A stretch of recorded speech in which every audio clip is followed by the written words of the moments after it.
Conversations That Matter is a partner program for the Centre for Dialogue at Simon Fraser University. The production of this program is made possible thanks to the support of the following and viewers like you. Diana MacKay, welcome. Thank you. Nice to be here. It's interesting when we take a look at Canadian post-secondary education. How do we define what it is and what its role is in our national strategy around matching education needs with those of the labor force for now and into the future? You know, you said a couple of very interesting things there, defining it and how Yes. it connects with the strategy. So on the definition, you know, it was a lot easier to define post-secondary education before the digital age, I think, because you had a very logical progression of early childhood education through primary, secondary, and then on to post-secondary. Now that there's a capacity for institutions and learners to access information and knowledge anytime they want, anywhere they want, in any depth they want, it may be harder to define post-secondary education going forward because people can access that information more readily. But does that present challenges or opportunities? Well, I think it invites us to rethink a little bit the structures, the investments, the way we organize ourselves around universities and colleges in particular. We've had for many years the environment where students finish high school, they are 18 years of age, and then they go into a university or a college and spend 4 years there. And these are 4 really important years because you're very healthy, you are creative, you're thinking about your future, and to take 4 prime years of life and not earn an income and instead spend money and time in a program, that's something I think increasingly we're going to see young people challenge. Well, because they're looking for a return on that investment, aren't they? Well, they'll get a return on the investment no matter what, because no matter how you look at it, it's a good investment to get more education. It always pays off. But does it not need to be aligned with some kind of national strategy? And do we have a national strategy as far as post-secondary is concerned? Well, we don't necessarily, I think, have a national strategy. It's very difficult in Canada to have a national strategy because our Constitution states that education is a provincially mandated area. Yeah. So we have, you could argue, 23 or 24 strategies because we have at least 10 provincial ministries of education plus at least 10 provincial ministries of post-secondary or advanced education plus territorial departments of education. And you even have in some provinces ministries that have an educational element to them, like a skills ministry or an innovation ministry. So it's hard to convene ministers to talk about their plans, and it's to date been impossible to put together something that looks like a national strategy for Canada, but we should have one. So without it though, what are we missing out on? Well, we're missing out on what other countries are able to do in the way of marrying up the national agenda they have with the machinery of their post-secondary system. Can you give me an example of that? Yeah, a really good example was a few years ago when Brazil, experiencing rapid growth, decided to have a program whereby they would send fully funded graduate students to a number of countries around the world to gain a deep experience in post-secondary environment, and then, in theory, either come back home to Brazil to help fuel the Brazil economy on development and innovation and so on and so forth, and business enterprise. Or even for those Brazilian students that were fully funded by the Brazilian government, should they choose to stay away, still pretty good for Brazil. They create networks, they drive business back home to their home country, they act as leaders in global settings to help Brazil reach new markets or engage in new partnerships. So it's a pretty good strategy no matter what. And that's an example of where Brazil was able to put together fairly quickly a bit of a game plan for what they would like to do and execute on it. In Canada, we struggle to put together that game plan and execute on it in an efficient way because we're dealing with so many different players and the absence of a national game plan. So if we take a look at what we have, even though it's disconnected in some ways, there is still an interconnection. These institutions talk to one another. There is something here. Canadian education is not something to be taken lightly. We've got a pretty good reputation, do we not? We do. We do. We've got a good system. I hesitate to say we have a great system because we're a a medium power, I would say, a medium to top power. We're, you know, always on the cusp of the great educational players in the globe.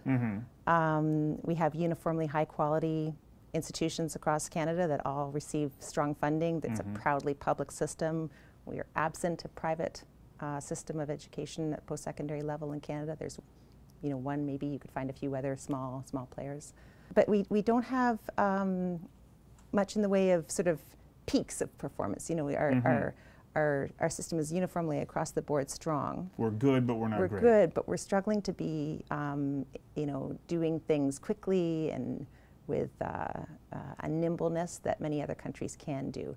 So there's a number of things in what you've just talked about. Number one is, let's deal with the number of Chinese students who are coming to Canada for an education. How important to that is it in the overall funding mix that we have in Canada to being able to maintain the quality of education that we have? Books are written on that. And you can find opposing points of view about whether the international students are actually funding Canadian schools or not. Some will tell you fairly coherently and compellingly that we're dependent on the international students paying international student fees, and that's very much helping our institutions. And you can find Andrew others. Petter, president of SFU, would agree with that. Yeah, there's others that will say if you add in all the costs associated with educating the international students, it's actually a break-even scenario, or sometimes it costs us a little bit too. Because So there are other societal costs that are wrapped into all of that. And, or there's other costs even inside the institutions themselves. So it's a pretty interesting debate.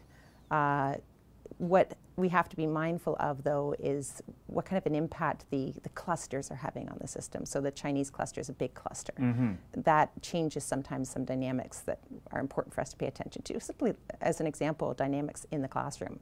If you have a classroom that is dominated by students from China, there can be both good impacts of that and impacts that we want to be careful don't turn into a negative effect for domestic students. Is there not a long-term benefit to Canada if we're bringing international students here to learn? Do we not then start to create those networks that as those people move through the course of their lives and careers, they now have a connection to Canada? Yeah. It's a terrific strategy for all those other countries around the world to be sending their kids to Canada for school. Right. No doubt about it. Well, for them to send it to us, but what's in it for us? Well, we should be sending our young people away a little bit more than we are. So if you look at the balance, we have something on the order of 2% of domestic students are having a meaningful international experience as part of their post-secondary education. 2%. Wow, it's not very high at all. It's not very high at all. So one of the things I think we ought to be thinking carefully about is why aren't our domestic students going away in the numbers that the other countries are sending their domestic students away? Are you able to answer that question? Well, I think there's a number of factors. I think one of them is that we don't do a very good job of telling the young people in Canada why they should be going away, and also where they should be going. We let them often drive the decisions on that one, and you'll find that those students that do tend to go away go to very lovely places like the south of France, where there's terrific educational opportunities for them, no doubt, and also to the United States, again, terrific educational opportunities. Very few would go to the Middle East. Very few go to parts of Asia where Canada has a very important trade relationship, for example. Likewise, very few would go to parts of Latin America. We probably want to encourage young people to take a look at the places that they can go and where that will lead them in terms of the future and their own careers. So how do we make that happen, though? Because there is a financial component to that argument. And as a parent, you go, well, that's a nice idea, but who's going to pay for it? Yeah, well, it isn't necessarily all that expensive. That might be a bit of a myth. But you can see why the question would rise. This comes back to let's get some good information circulating. Many countries around the world now have terrific scholarships that they will offer to inward bound international students. So for example, right now, Japan, a country where they've got a declining population, low immigration, and the 2020 Olympics coming up, an image issue. So they have recently announced that they will be investing big time in their post-secondary system, including financing scholarships for international students who want to spend time at a Japanese institution, to the order of some scholarships are $1,000 a month. So it's not small change. big No. opportunities. Yeah. And we in Canada probably need to be telling our young people a little bit more about where these opportunities are and how they go about them, and also that the return on the investment for them is magnificent. And if I can give you just a personal example, one that is hard to believe, but I did my own international exchange 30 years ago in Japan, and it was expensive to go. But within 2.5 years of working, after I finished my degree, I went back to Japan to work. Within 2.5 years, I saved enough money to go to graduate school. I fully financed my graduate school. You can save money. You actually, you know, it's not Wow. impossible to imagine. Yeah. You will get a really good job if you have these kinds of experiences. And not only will you be able to get good jobs when you graduate, because now more than ever, a global experience is a big plus in an employer's mind, but also you will be more attractive to graduate schools.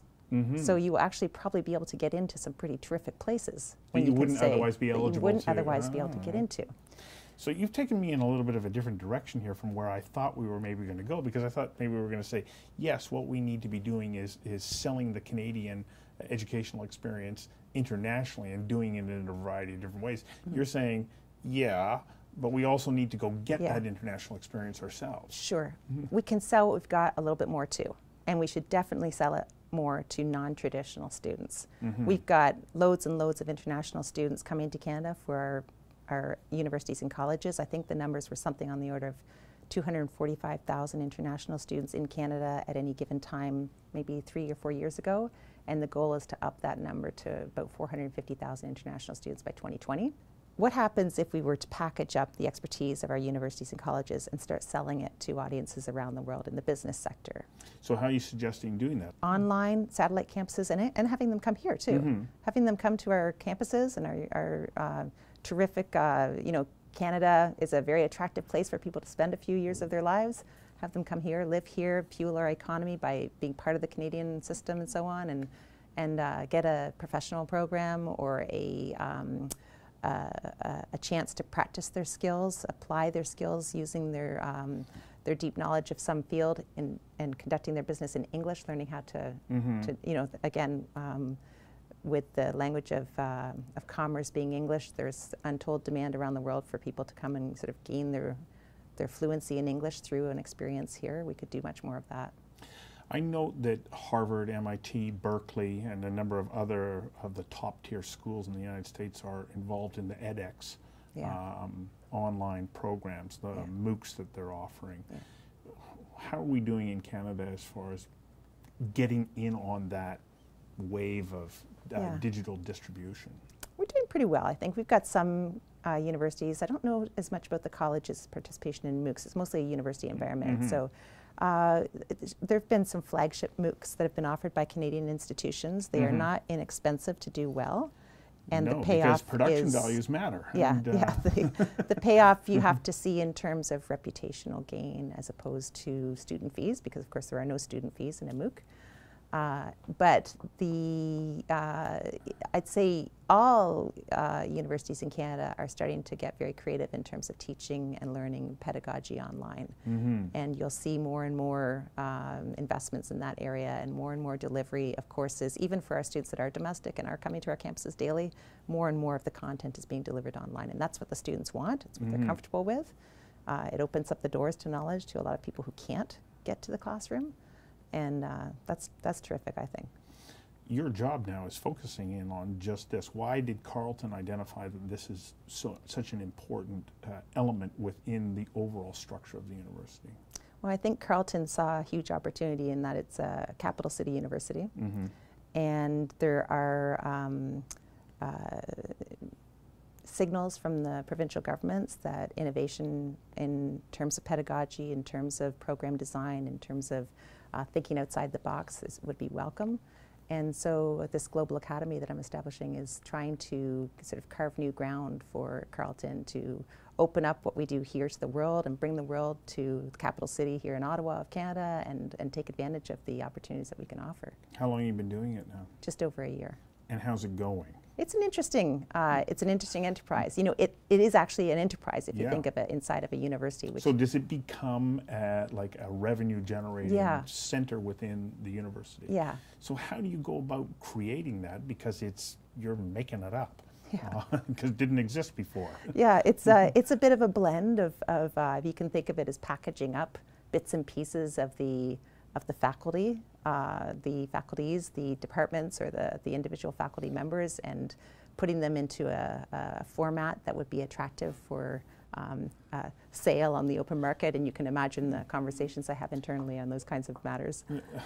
Okay, that sounds like it's a marketing strategy, but it must be more than that. There must be systemic or system-related issues that you need to address to be able to make that happen. For sure, and this is not an issue that I'm facing alone. All across Canada and all around the world, you can see academia sort of being challenged to think differently and to do differently, and to take a system that is designed for a purpose that is educational and apply it in a more business-like way to the world that is, rapidly changing and rapidly calling us to do things differently and to be more nimble and respond to demand. You get this whole conversation in Canada around skills and what the labor market needs and what the university system and the college system is providing in terms of graduates.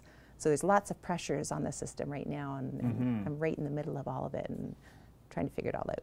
So when you take a look at what the opportunities are for you to be able to present that, what is the most effective or attractive strategy at this point for you to say, this is going to become our priority, and then we're going to follow up in the following ways?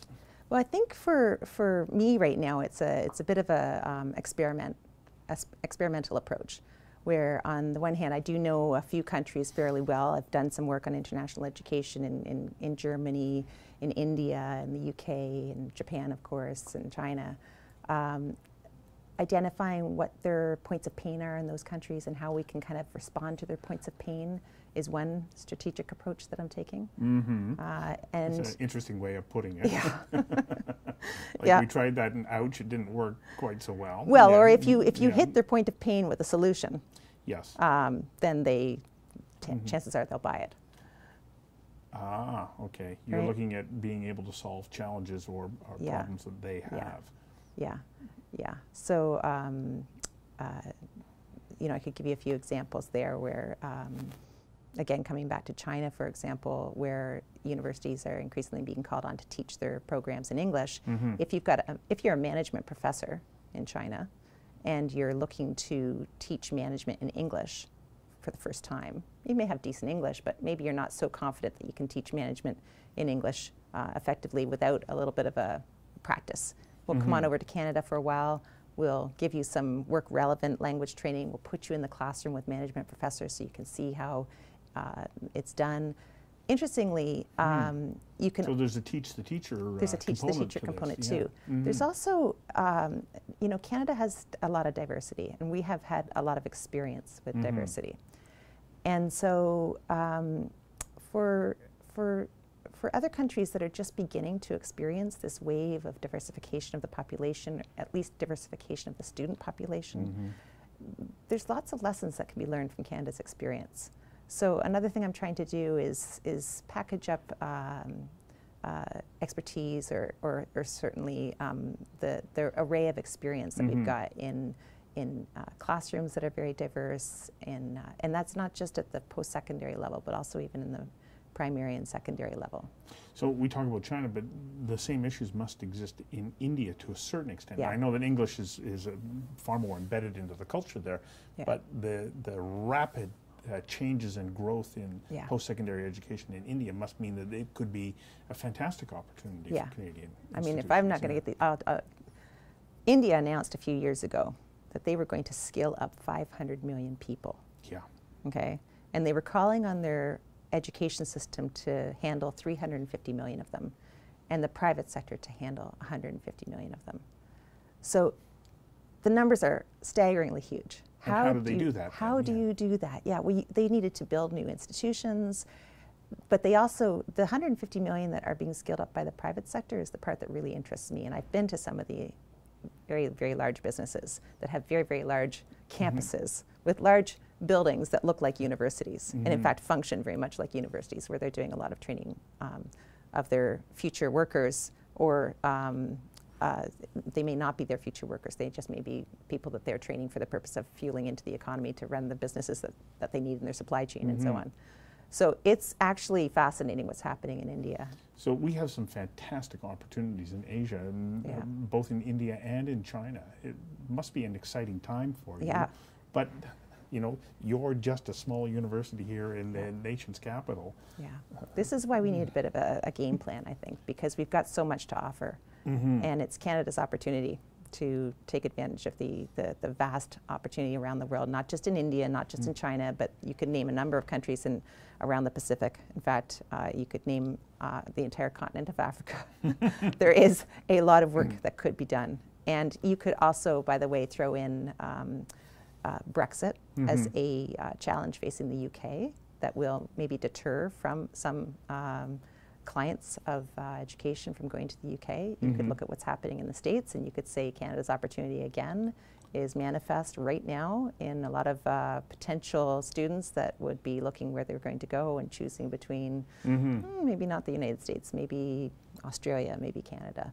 So we discussed at the beginning of this conversation that there isn't a national strategy. You're doing this in Carleton. How important is it for you to be able to capitalize on this, to be able to do it in harmony with other of our larger post-secondary institutions in Canada? Yeah, that would be, I think, terrific if we could do that. And we'd have to find some ways of working together that are calling on us to maybe redefine how we organize ourselves. So that you're not in competition with one another. You know, competition's not a bad thing. But I think sometimes cooperation is also needed. Well, sure, because if you talk about 150 million students, let alone 500, where in Canada do we have the capacity to deal with something like that? And so you say, yeah, I'm going to go in and address some of that issue. Okay, we're going to give you 3 million students. Right. You don't have the capacity to deal with that. I'd love to have that problem, though. Yeah. Well, I wish you all the luck. Thank you for doing this. Thank you. Appreciate it. Yeah.